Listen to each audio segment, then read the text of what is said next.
नमस्ते दोस्तों, आप सबका एक बार फिर से स्वागत है आपके अपने YouTube चैनल सत्य सनातन में। आज हम बात करने वाले हैं दो ऐसे विषयों पर जिस पर बहुत ज़्यादा अफवाहें फैलाई गई। पहली, चिड़ियाघर के भालू ने एक खबर फैलाई कि अमेरिका के अंदर जो कुछ भी उपद्रव फैला है उसमें भक्तों का भी हाथ है। भक्त और चमचा, ये दो नाम तो आप जानते ही होंगे, इनसे किन किन को संबोधित किया जाता है। भक्त अक्सर उनको कहा जाता है जो नरेंद्र मोदी के समर्थक हैं, और चमचे उनको कहा जाता है जो लाइन लगा करके पप्पू मूत्र पीने के लिए प्रतीक्षा करते हैं। अब इसमें तिरंगा फहराने मात्र से ही मुसलमानों की जो मदरसा भीड़ थी वो ट्विटर पर टूट पड़ी और भक्त नाम से ट्रेंड करने लगी, यह दिखाने के लिए कि किस प्रकार से तिरंगा लेकर कोई व्यक्ति उपद्रव में शामिल हो गया है। इनके कहने का मतलब यह था कि जिस प्रकार से अलग अलग ओकेजन्स पर भारतीय जनता पार्टी के समर्थक लोग तिरंगा लेकर के निकल जाते हैं, वैसे ही यहां पर भी भारतीय जनता पार्टी या नरेंद्र मोदी का कोई समर्थक निकला होगा। नरेंद्र मोदी का ही समर्थक क्यों होगा वो? ऐसा क्यों आइडिया लगा? क्योंकि नरेंद्र मोदी और ट्रंप की अच्छी दोस्ती है और नरेंद्र मोदी समर्थक जो लोग हैं वो ट्रंप के लिए हवन किया करते थे, वो उसके आने की आशा और उम्मीद किया करते थे। लेकिन इसके साथ ही साथ ये खास एक मजहब विशेष में ही इस तरीके की भ्रांति क्यों फैली? उसका कारण था कि ट्रंप इस्लामिक टेररिज्म पर खुलकर बोला करते थे। उन्होंने कभी भी ग्रे शेड में बात नहीं की जब भी उन्होंने इस्लाम की बात की, जब भी इस्लामिक आतंकवाद की बात की, उन्होंने सीधे ब्लैक एंड व्हाइट में बात की थी। और जो आम मुसलमान है वो इस बात को चाहता नहीं है। वो ये चाहता है शायद कि इस्लामिक आतंकवाद को इसी प्रकार से छिपा करके रखा जाए। अब ऐसी स्थिति में जो कौम झूठ के आधार पर, कॉपी पेस्टेड बुक्स के आधार पर जिसकी फाउंडेशन रखी गई हो, वो भला ऐसा क्यों नहीं चाहेगी? तो इस छलावे में, इस दिखावे में वो सच्चाई से बहुत दूर पहुंच गई और इसकी सच्चाई को दिखाने का कार्य किया वरुण गांधी जी ने। वरुण गांधी जी ने जो ट्वीट किया था उसमें उन्होंने बताया कि किस प्रकार से इस झंडे को उठाने वाला जो व्यक्ति है वो कांग्रेस नेता शशि थरूर का बड़ा समर्थक और प्रशंसक है, और यही नहीं, वो उनके साथ में डिनर भी कर चुका है, अर्थात वो वहां पर उनके साथ में अच्छे संबंध हैं, खाना खा चुका है, साथ ही साथ वो कांग्रेस का भी समर्थक और प्रशंसक रहा है। तो ऐसी स्थिति में आप फैसला आपको करना है कि वो भक्त है या फिर चमचा है। लेकिन बेशर्मों को शर्म नहीं आती है। यहां पर फिर भी चिड़ियाघर के भालू ने इस बात की पुष्टि नहीं की, उसने इस बात का कोई फैक्ट चेक नहीं किया, क्योंकि वो खुद उन लोगों को ट्रोल कर रहा था भक्त कह करके, उस ट्रेंड में सहयोग दे रहा था।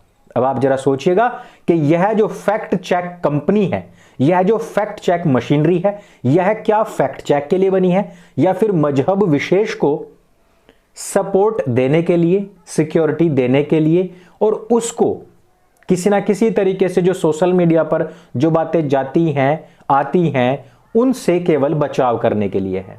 तो यहां पर भक्तों की भक्ति तो वहीं पर काम आई जहां पर आनी चाहिए थी, लेकिन यहां चमचों की चमचाईगिरी और बोतल भर भर जो मूत्र पीने वाले लोग हैं उनकी सच्चाई भी सामने आ गई। साथ ही साथ यह भी तय करना चाहिए कि यदि तिरंगा अमेरिका में फहराया जाता है तो भक्त हो गए, और यदि वही तिरंगा पत्थरबाजी के समय मदरसा छाप लोग फहराते हैं तो वो क्या कहलाएंगे? क्या वो उस समय पर मदरसा छाप कहलाएंगे, या जिहादी कहलाएंगे, या भक्त कहलाएंगे, या फिर चमचे कहलाएंगे? इस बात की भी पुष्टि हो जानी चाहिए। कहीं पर भी कोई तिरंगा अगर फहरा दिया गया तो उससे सबको बहुत कष्ट होता है, लेकिन कश्मीर के अंदर अभी तक पाकिस्तान और आईएसआईएस के झंडे फहराए गए, उससे किसी भी चिड़ियाघर के सुअर को कोई प्रॉब्लम नहीं है। ऐसा क्यों है? अभी इसी यूएस में जो कुछ भी उपद्रव मचा है, इसके अंदर ईरानियन लोग भी अपने झंडे लेकर के पहुंचे थे, उनसे किसी को कोई प्रॉब्लम नहीं है, क्योंकि वो एक इस्लामिक देश है और ईरानियन जो लोग हैं वो ट्रंप को सपोर्ट करते हैं। साथ ही साथ इसमें और भी बहुत सारे लोग पहुंचे थे, ऐसा नहीं कि भारत का ही झंडा पहुंचा हो, और भारत का झंडा जो व्यक्ति लेकर के गया था उसकी सच्चाई मैंने आपको बता ही दी है। तो अब ये मजहबी फैक्ट चेकर्स जो हैं वो इसकी सच्चाई आकर के बताएं और जनता को बताएं कि इसकी सच्चाई क्या है। वो भक्त नहीं बल्कि चमचे हैं। अब दूसरे ट्रेंड पर चलते हैं, वो है कि फाइजर वैक्सीन का निर्माण 2 मुसलमान जोड़े ने किया है। ये टर्किश जर्मनी एक कपल है, इसने फाइजर की जो वैक्सीन है जो कोविड के लिए बनाई गई है उसका निर्माण किया है। अब पहली बात, जब यह खबर पहली बार न्यूज में आई और जब इसके बारे में बताया गया कि किन साइंटिस्ट ने यह बनाई है, उस समय पर इस पूरी की पूरी खबर में यह कहीं नहीं बताया गया कि वो मुस्लिम हैं या वो कहां से आए हैं। उनके नाम के पीछे जो है और जो आगे है उसको कोरिलेट करके भी किसी ने कोई आइडिया नहीं लगाया। सबने सिर्फ ये बताया कि ये साइंटिस्ट है और इन साइंटिस्ट ने ये वैक्सीन बनाई है। दूसरी चीज कि उन लोगों ने भी कभी आकर के ये नहीं कहा कि हम मुसलमान हैं और हमने वैक्सीन बनाई है। तीसरी चीज, इसमें कहीं पर भी ये सिद्ध नहीं हो पाया कि इनके मुसलमान होने की वजह से ये वैक्सीन बनी है। और सबसे अंतिम बात कि वैक्सीन का मुसलमान होने से अगर कोई संबंध है तो उसको सिद्ध किया जाता, जबकि वैक्सीन के खिलाफ है लोग। कौन? मुस्लिम लोग ही। वैक्सीन के खिलाफ है मुस्लिम लोग, उनके क्लैरिक्स। इस बात की पुष्टि किसी ने उस समय पर नहीं की जब वो सोशल मीडिया पर यह लिख रहे थे कि मुसलमानों ने वैक्सीन बना दी है। अब यहां पर मैं वापस चिड़ियाघर के भालू के ऊपर आना चाहूंगा।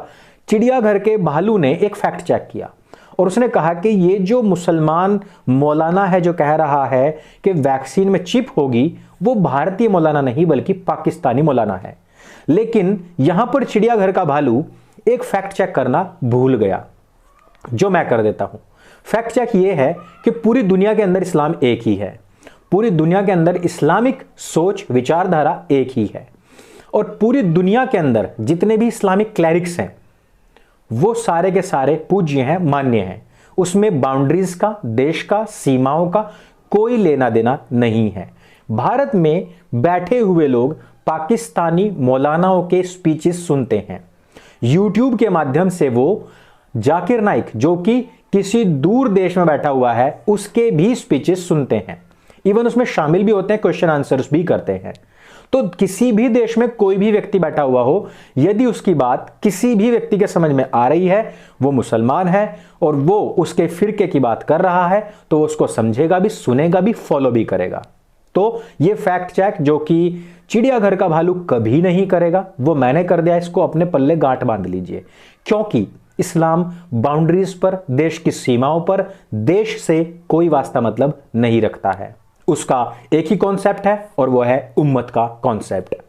चलिए अब आगे बढ़ते हैं। क्या फाइजर की वैक्सीन बनने के बाद में लोगों को राहत मिली? तो ऐसा भी नहीं है। अमेरिका के एक डॉक्टर ने इसको यूज किया और 16 दिन के बाद में वो मर गया, जो कि पूर्ण रूप से स्वस्थ था। उसको कभी भी यह बीमारी या इसके लक्षण कभी भी आए नहीं थे, वो मर गया है।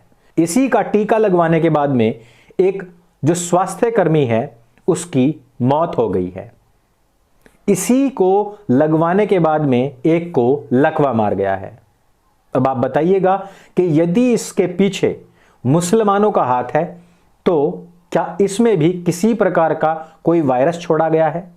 और अगर मुसलमानों ने ही बनाया है तो क्यों इसमें कहा जा रहा है कि इसमें सूअर की चर्बी है? तो या तो वो मुसलमान नहीं है और या फिर आप यह जो दवाई है इसको जज करने में गलती कर रहे हैं। जिनका जो काम है उनको वो करने दीजिए और जो आपका काम है आप वो कीजिए। किसी भी तरीके की अफवाहें फैला करके, किसी भी तरीके के रूमर्स फैला करके कि तो वो मुसलमान है उसको बाकी लोग ना लगवाएं, भक्त लोग ना लगवाएं, हिंदू लोग ना लगवाएं, ऐसा भी कहना बुरा है। उसमें सूअर की चर्बी है इस वजह से ना लगवाएं, ये भी बुरा है। और किसी भी आधार पर लेकर के किसी को प्रेज करना ये भी बुरा है। वो एक दवाई है और दवाई को दवाई के माध्यम से ही लिया जाना चाहिए था, लेकिन इसमें बहुत बुरी तरीके से सोशल नेटवर्क साइट्स पर बड़ी भसड़ मचाई हुई है, जिससे बाहर निकलने की आवश्यकता है। और आवश्यकता भक्तों को नहीं बल्कि मादरसा छापों को है, बल्कि चमचों को है। इसी वजह से बार बार मैं आप लोगों के सामने ऐसी खबर, ऐसे फैक्ट चेक लेकर के आता हूं जिसमें जानबूझ करके रिलीजियस एंगल घुसाए जाते हैं। जब तक कोई चीज नहीं हो रही है तो उसको अल्लाह का अजाब बताया जाता है, उसको कहा जाता है कि इस्लाम में हराम है। और जैसे ही कोई साइंटिफिक खोज उस पर हो जाती है तुरंत ही उसके ऊपर इस्लामिक ठप्पा लगा दिया जाता है। इस्लामिक ठप्पा लगाने वाले लोग ये नहीं बताते कि साइंस को पढ़ना इस्लाम में हराम है, वो ये नहीं बताते कि यूनिवर्सिटीज में पढ़ना इस्लाम में हराम है, वो ये नहीं कहते कि वाष्पीकरण के द्वारा वर्षा का होना इस्लाम में हराम है, क्योंकि ये सारी चीजें तो इस्लामिक शिक्षाओं के माध्यम से तो अल्लाह के हुक्म के बाद होती हैं, ना कि इनके पीछे कोई साइंटिफिक रीजन होता है। साइंस पूरी तरीके से हराम है यदि अगर ध्यान से इस्लाम को पढ़ा जाए तो। लेकिन जैसे ही कोई साइंटिस्ट आकर के कोई खोज कर देगा तो कि ये तो मुसलमान हो गया, इसने तो कुरान में से ये चीज निकाली है, ये तो कुरान में पहले ही लिख दिया गया था, ये तो हमारी हदीसों में पहले ही बता दिया गया था। ऐसा नहीं होना चाहिए, किसी भी पक्ष की तरफ से ऐसा नहीं होना चाहिए।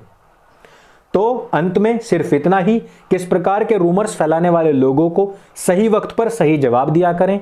ऐसे लोगों की बोलती बंद करना इसलिए भी आवश्यक है क्योंकि इसी प्रकार के लोग अक्सर जो आम जन हैं, चाहे वो किसी भी मजहब से, किसी भी पंथ से, किसी भी संप्रदाय से ताल्लुक रखते हो, उन लोगों को बहकाने का कार्य करते हैं। वही लोग हैं जो अक्सर किसी भी सरकारी योजना के, किसी भी सरकारी बिल के या किसी भी सरकारी पहले भी टीकाकरण और पल्स पोलियो के खिलाफ ये लोग नपुंसकता आ जाएगी ऐसा कहकर के मदरसों से ही रूमर्स फैला करके लोगों को भटकाया और भड़काया गया था। इसी प्रकार से अभी भी इस प्रकार के रूमर्स फैलाए जा रहे हैं। हालांकि इस बात की पुष्टि नहीं की जा सकती है कि इस टीके के द्वारा कोई बीमारी जाएगी अथवा नहीं जाएगी, इससे अपंगता आएगी, इससे मौतें होंगी, कुछ भी नहीं कहा जा सकता है। वो सबके अपने अपने स्वानुभूति ही होंगे। लेकिन मजहबी नाम पर अफवाहें फैलाना पूरी तरीके से गलत है। तो दोस्तों इस वीडियो में सिर्फ इतना ही। यदि वीडियो आपको अच्छी लगे, जानकारी से भरपूर लगे तो उसको सबके साथ में शेयर अवश्य करें। सत्य सनातन आपका अपना प्लेटफॉर्म है, इसको सब्सक्राइब करें और अपने मित्रों से करवाएं। मेरे संग बोले सत्य सनातन वैदिक धर्म की जय। जय हिंद, वंदे मातरम।